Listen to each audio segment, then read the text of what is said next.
Bum, bum.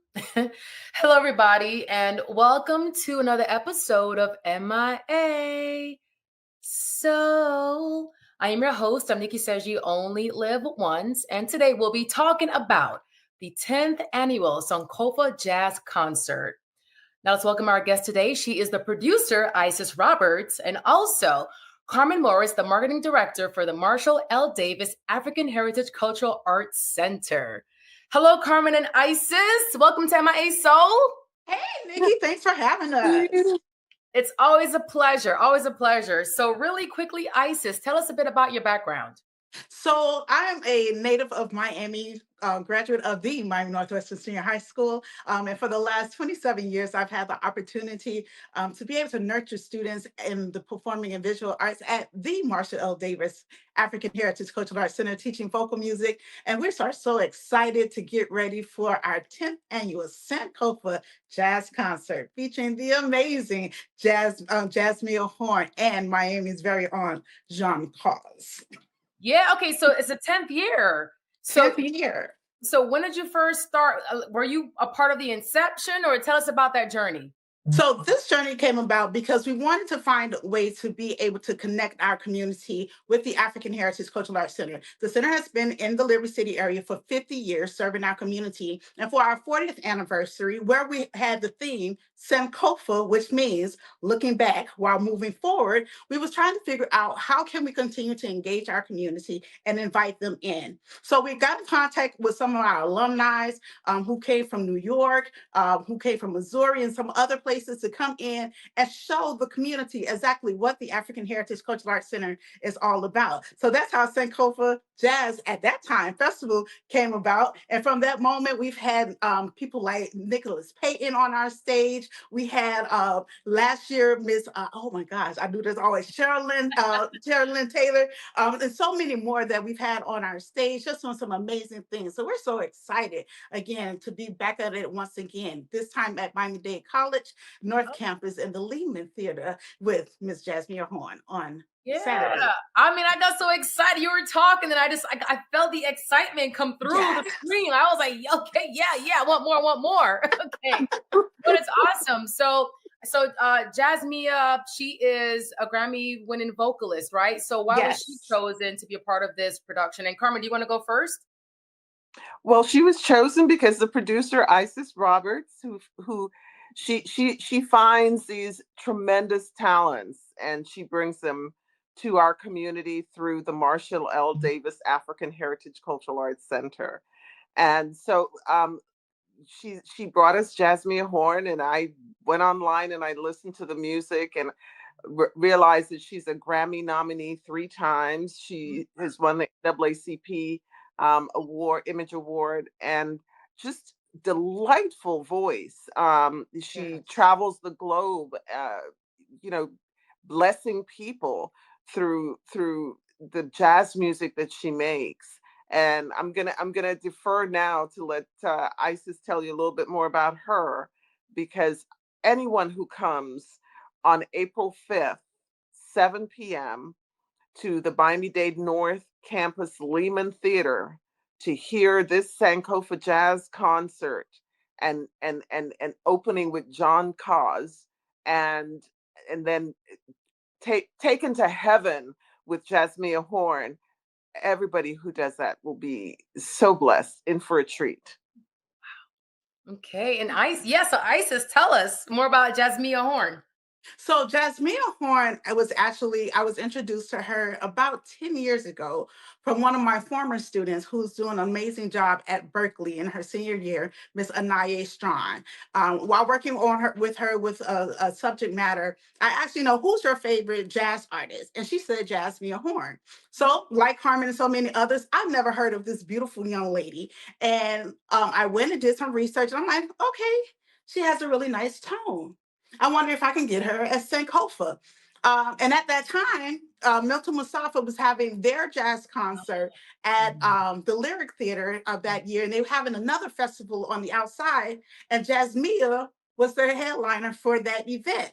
And at that moment, I didn't know who she was, but I was mesmerized by her beauty. I was mesmerized by her vocals and how skillful she was able to tell a story. And everything about her is just so passionate and so strong. So at that moment, I was like, whoa, who is this young lady? And then she introduced herself and her band. And I was like, get out of here. Oh, yes, I definitely have to make sure I get her at Sankofa. So thankfully, we was able to get her in this year. And I tell you, Saturday, April 5th is going to be an amazing show. If you've never heard of Jasmine Horn, young, old jazz lovers, I'm telling you, this is a young lady. You really want to do some research because she really talks to the passion of your soul. Saturday, April 5th, 7 o'clock on the dot. Because one thing about the Marshall L. Davis African Heritage Cultural Arts Center, we start on time. On time.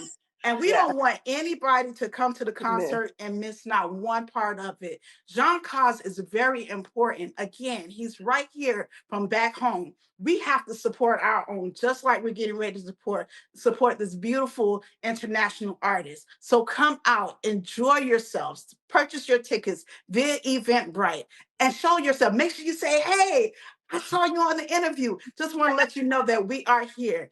Let's show Miami, let's show the world how we are very supportive of our own and how much we love our culture and our history. Sankofa, looking back while we continue to move forward.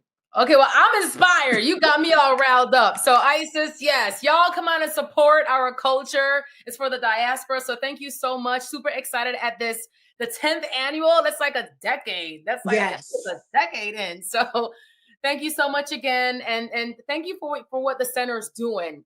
You know, there's always something happening every single month to represent who we are as a people, as, you know, our ancestors, and just keeping it alive, educating the youth as well, educating me as well. So, you know, thank you for what you're doing, and thank you for showcasing us in the arts.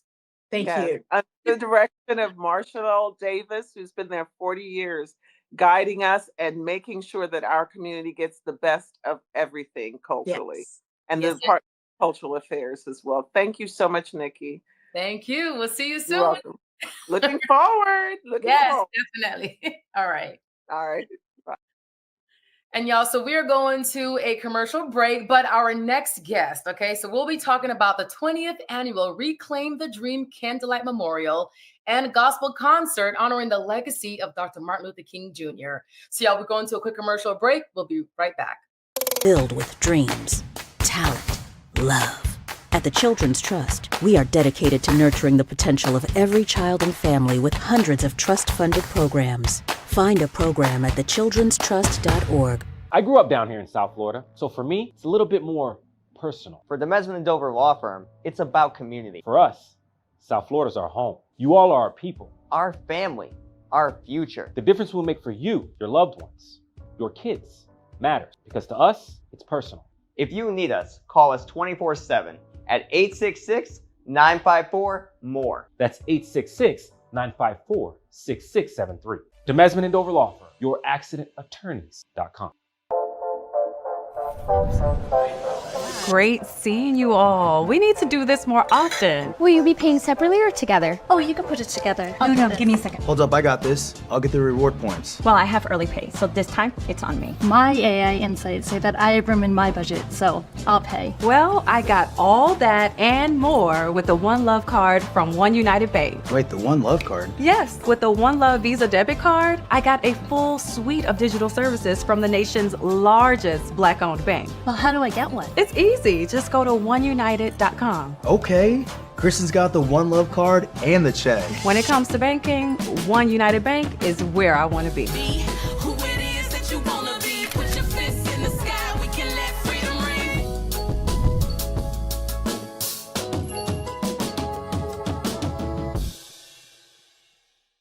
And welcome back.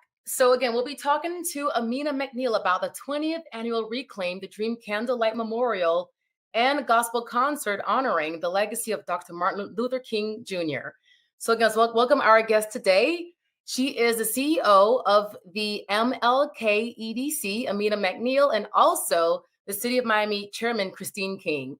So thank y'all for being our guest today. Welcome to MIA Soul. How y'all feeling today?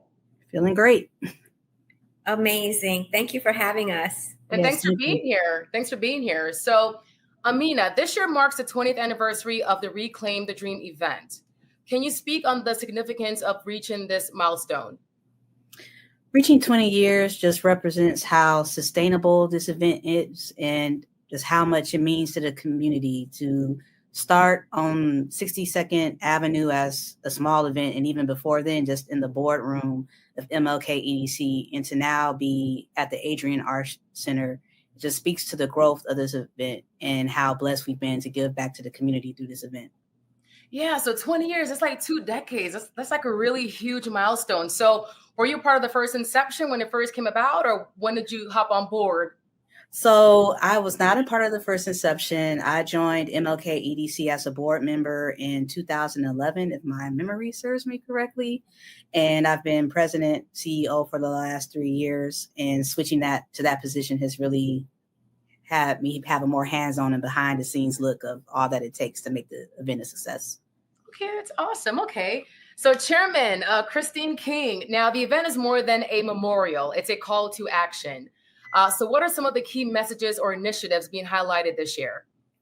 Well, this year, as always in its history, we honor Dr. King, his life, his legacy on the anniversary of his assassination. And we do that in conjunction with reclaiming his dream.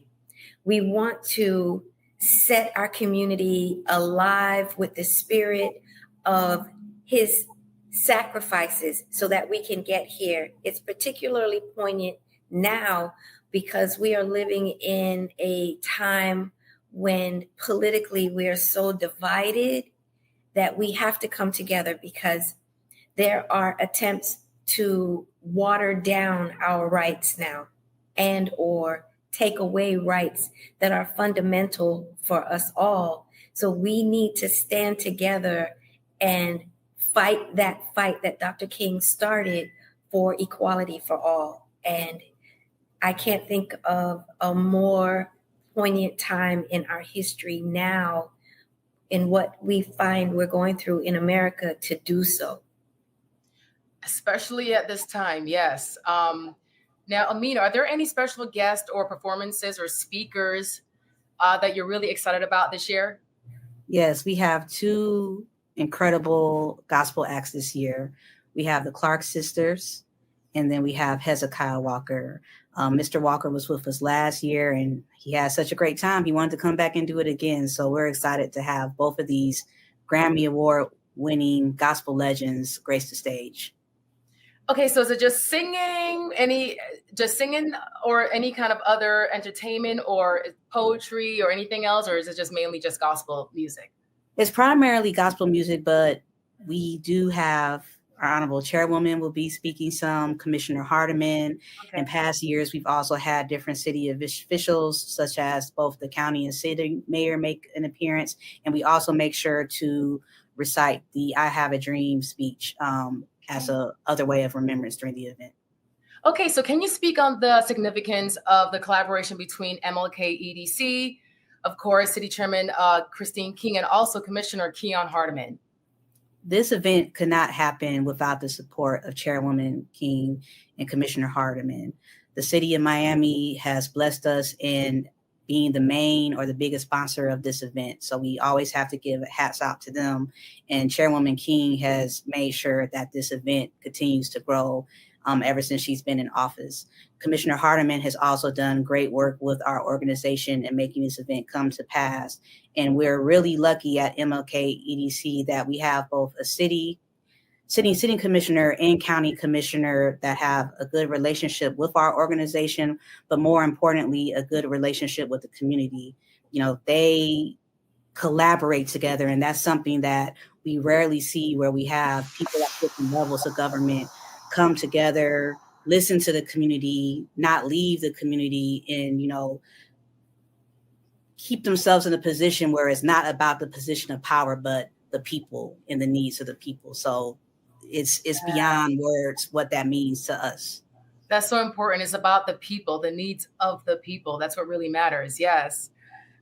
So Chairwoman King, in what ways do you see progress toward Dr. King's vision? And where do you believe more work needs to be done? Well, there's definitely progress is seeing the first Guyanese woman chair the City of Miami Commission in its history. That has never happened, and it wouldn't be so without the sacrifice that Dr. King made, or Dr. Barbara Carey Schuler before me, and the like. We have strides in government, in our judicial system, in all of the things that are happening in the U.S., different careers. Black people have a seat at the table because of the sacrifices that Dr. King made.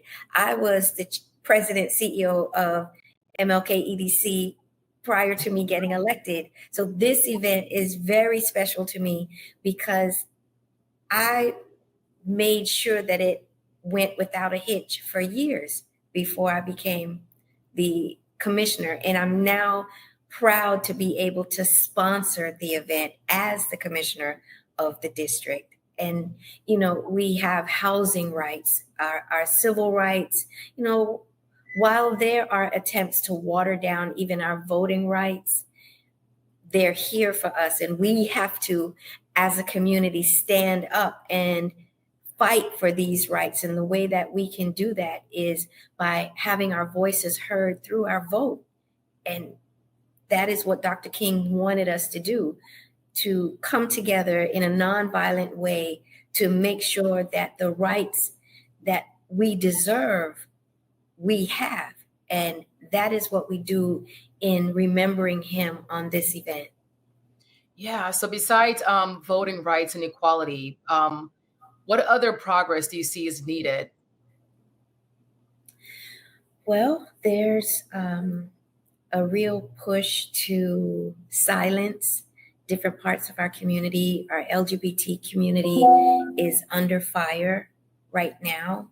And, you know, we have to stand up because one shouldn't be judged by who they decide to love. And we should be able to have those little things, right? For women's rights. March is International Women's Month, and our right to determine what is best for our body is being stripped away and has been little by little by little until it is almost not our choice anymore for our body, our own body. But you don't see that happening to men. That's only affecting women. And we need to come together because no one should have the right to tell another what to do with their body. Yeah, I mean, we can go on and on. I know the list is probably so long, but yeah. So I'm a millennial and I tune into the news, and, you know, there's so much progress that still needs to be done in this day and age. But of course, with this event coming up, it's definitely going to create such a huge impact in the community. And Amina, as far as this event, as far as the youth, how do you want them to, what kind of impact do you want this to leave for the Gen Zs, you know, the Gen Alphas, and now the Gen Betas? The main impact is to realize and familiarize themselves with Dr. King, his legacy, his vision, his call to action. You know, Dr. King, what he was about is so relevant in today's times with the challenges that we're facing as society.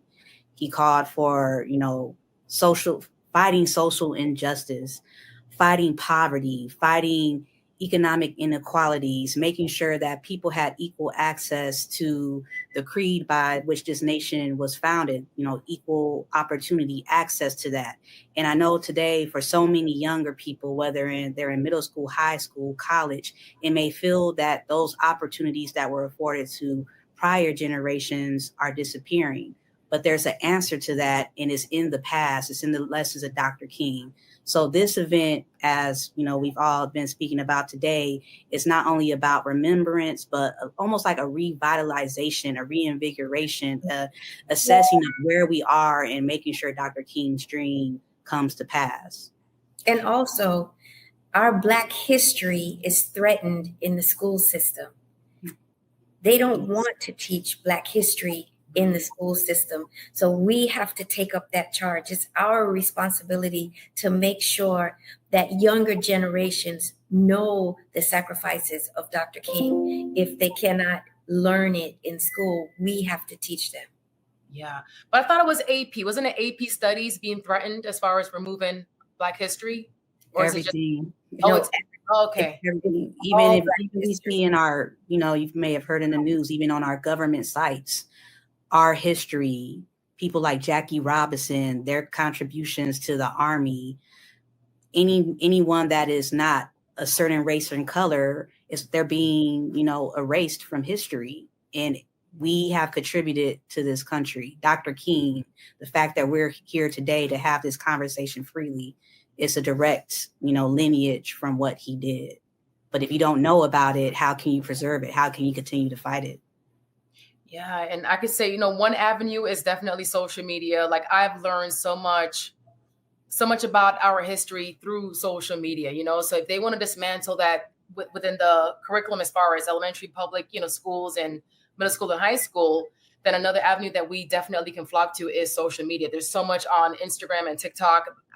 I've learned so much beyond when I was in public school. So yeah. So again, if they're trying to shut down our voice, we have to find other ways in order to educate our youth as well. And this is one initiative that can definitely do that. So where can we find more info and to purchase tickets and so forth? So for information about our organization as well as the event, you can visit MLKmiami.com. That's our website. Or you could call our office at 305-757-7652. At our website, we also have a link to where you could sign up for tickets for this event. This is a free event. It's free to the public, but you do need a ticket to get in. So if you go to MLKmiami.com, click on the event section and scroll down, you can get a link to Eventbrite where you can enter the information necessary to put your name on the list for the ticket for the event on April 4th.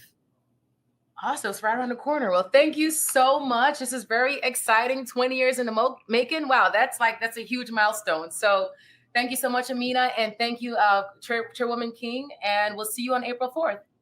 Thank you. Thank you. Okay. And y'all, so we are going to a commercial break, but my co-host, they are coming up next. So actually, Imani Latifa, our expert in arts and culture, she's coming up next. So we'll be right back. Filled with dreams, talent, love. At the Children's Trust, we are dedicated to nurturing the potential of every child and family with hundreds of trust-funded programs. Find a program at thechildrenstrust.org. Great seeing you all. We need to do this more often. Will you be paying separately or together? Oh, you can put it together. No, give me a second. Hold up, I got this. I'll get the reward points. Well, I have early pay, so this time it's on me. My AI insights say that I have room in my budget, so I'll pay. Well, I got all that and more with the One Love card from One United Bank. Wait, the One Love card? Yes, with the One Love Visa debit card, I got a full suite of digital services from the nation's largest Black-owned bank. Well, how do I get one? It's easy. Just go to oneunited.com. Okay. Kristen's got the One Love card and the check. When it comes to banking, One United Bank is where I want to be.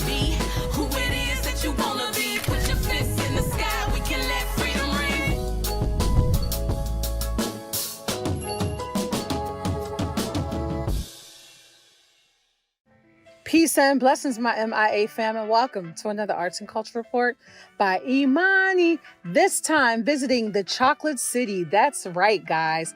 Washington, D.C. When's the last time you visited Washington, D.C.? Well, this trip was particularly special because I went with friends and I went to visit the African American Smithsonian. That's right. Many trips to D.C., but my very first time to the Smithsonian. And I was just in awe about the installations and the exhibitions. Of course, the ones centered around hair and African hair, Black freedom movements, music, art, culture, Haitian history, all kinds of history from back in the past. Of course, for my 90s and 80s hip hop folks, you know what this is, the South Bronx. Tons of artists on display. a beautiful exhibition of carefully curated spaces. This is one of my favorites, that right there. The Polo College, the For Color Girls, who only considered rainbows. I'm probably saying that all wrong. Make My Funk the P-Funk, Sam Cooke, I mean, you name it. They had so many installations on display. If you go, you need to make a day out of it because it's going to take at least 4 to 5 hours to see everything. If you are a lover of exhibitions and reading different things like I am, this was just a joy to visit, to return to the Chocolate City to do this exhibition. I waited because I've been in so many Black spaces, but how they displayed the care around Emmett Till's casket and different things that you see is a delightful. So guys, this is a report for this week. Please, you work hard. Make sure you visit these different locations. Black spaces are sacred spaces and they are just for you. African American history is all of our history. And this last clip is of the president's chopper that is landing. Guys, thank you so much for watching. Peace and beautiful blessings. All right, y'all. So thank you so much for tuning in to MIA Soul. A big shout out to our guest, Carmen Morris, and also Isis Roberts. We are celebrating the 10th annual Sankofa Jazz Concert going down at the Miami-Dade College Theater, the Lehman Theater. And also the 20th annual Reclaim the Dream Candlelight Memorial and Gospel Concert honoring the legacy of Dr. Martin Luther King Jr. We spoke to Amina McNeil and also City of Miami Chairwoman Christine King. And a big thank you to my co-host, Imani Latifa, with the Arts and Culture News. So thank you again, and we'll see you on another episode of MIA Soul.